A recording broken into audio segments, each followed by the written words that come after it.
ناظرین، آپ دیکھ رہے ہیں ہمارا چینل علم کی بہار اور میں ہوں آپ کا ہوسٹ علی۔ ناظرین، ایک دفعہ کا ذکر ہے کہ ایک شخص امام جعفر صادق علیہ السلام کی خدمت میں حاضر ہوا اور کہنے لگا، اے فرزند رسول، مجھے بتائیں کہ رسول اکرم نے اپنی وفات کے وقت اپنے ترکہ میں کیا کیا چھوڑا تھا۔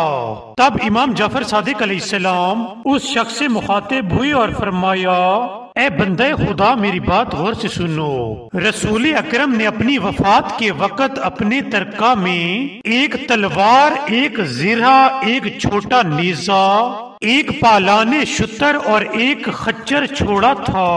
اس شخص نے پوچھا کہ مجھے ذوالفقار شمشیر کے بارے میں بتائیں۔ تب آپ نے فرمایا کہ ذوالفقار جبرائیل علیہ السلام آسمان سے لائے تھے اور اس کا قبضہ چاندی کا تھا۔ ناظرین، اس سے ہمیں سبق ملتا ہے کہ رسول اکرم نے اپنی وفات کے وقت ترکہ میں ایک تلوار، ایک زرہ، ایک چھوٹا نیزہ، ایک پالان شتر اور ایک خچر چھوڑا تھا، اور ذوالفقار شمشیر کو حضرت جبرائیل علیہ السلام لے کر آئے تھے اور اس کا قبضہ چاندی کا تھا، اور اس کا قبضہ چاندی کا تھا، اور اس کا قبضہ چاندی کا تھا۔ ناظرین، اگر آپ کو ہماری ویڈیو پسند آئی ہو تو سبسکرائب کرنا مت بھولیے گا۔ Thank you.